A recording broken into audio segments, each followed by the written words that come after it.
there's an air of sweet satisfaction.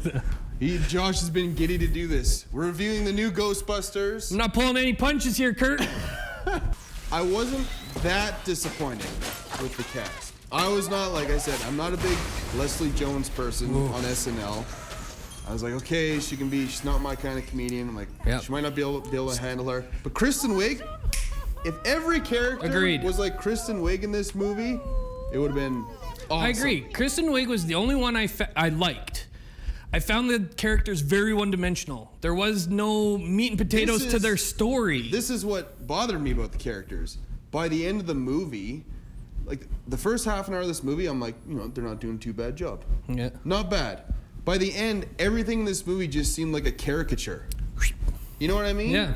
Like the characters, even Holtzman, Kate McKinnon. Yep. At first, you're like, oh, she's kind of goofy, kind of quirky, but she's like that the whole movie. See, so you mentioned Leslie Jones, like and the bad guy was stupid too. Chris Hemsworth is the best part of the movie, though. I thought he was so stupid. I'm like, why is he even in this movie? He was the best part of this movie, but he plays such a dolt that it was annoying. You're not it was used annoying. To it. Yeah. And it's like, Chris Hemsworth is being a moron. But again, by the end, you're like, why subject yourself? It's like they tried to purposely put jokes in it, and you can't. I try not to compare it to the first Ghostbusters, but that movie is so good that it was 4 awesome comedians at the time in a movie, but they didn't write a comedy really. No. It was just they laid it all out there. They put their personalities on it. They acted to the script, it seems like. Yeah. And they threw in so many unnecessary jokes and parts. The stuff that they did really bad was the same stuff that they did good. Sometimes the characters were good together, but the most of the time they were bad. Yeah. And even the ghosts. I'm watching the visuals were dynamite. The first few ghosts, I'm like, this looks awesome. Yeah. They're actually like scary. They look really cool. But then later on, I'm like, it's like a flying pterodactyl. Yeah, it looks like it's from the ghost. Scooby-Doo. Yeah. And the last big ghost, I'm like, this is getting ridiculous again. Yeah, so it's upsetting. The one good thing I can say about this movie was the visuals. At the start of the movie, they were playing kind of the nostalgic music from Ghostbusters. I was like, okay, ease me into it. Make me feel like I'm watching some of the older stuff, right? And then the ghosts came, and I was like, the visuals are dynamite. If only the old stuff could look like this, I was thinking. And then, like you said, it gets to a point where Slimer comes in, and then he hijacks the car, and all of a sudden Slimer has a girlfriend. I'm like, nope.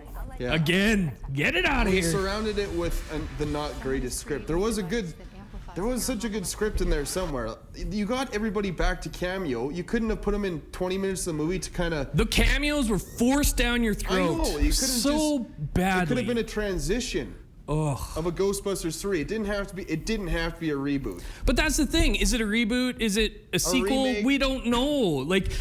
The opening credits, like when you watch the scroll in the background, it says 4 scientists, blah blah blah, and it leads you to believe that they're taking over. But these characters, the cameos, like Bill Murray, Dan Aykroyd, they have nothing to do. They're not their old characters. No. And like you said, they appear at points in the movie. They say not even like whippy one-liners. Yeah, and then they're out of there, and I'm like, nostalgia. No. They tried. I don't know. What they could have done better, it needed to be a better script, plain and simple. They tried too hard, I think. I was let down, like I said. I went in with an open mind, and he's threatened me with physical violence if I gave it over 5. Sharpen it up. But this is my score as I left the theater. I said 10 to him, but it's actually a 5.5. Oh, so close. 2 for me. 2 for you. 2 for me. Add 2 or 3 points, but... But, yeah, it was... I'm sorry, but... I thought they might be able to pull it off. They didn't. But they didn't. Big old stink fest. Big old stink fest. Don't forget, if you like our Facebook page, if you like this review on Facebook, even if you leave a comment, tell us what you thought about Ghostbusters. You're entered to Please. Win. Yeah, you're Please entered do. to win $10 to Perkins Family Restaurant and Bakery. We can go in every week and check out their new menu items. And don't forget to follow us on Twitter @RealReview00.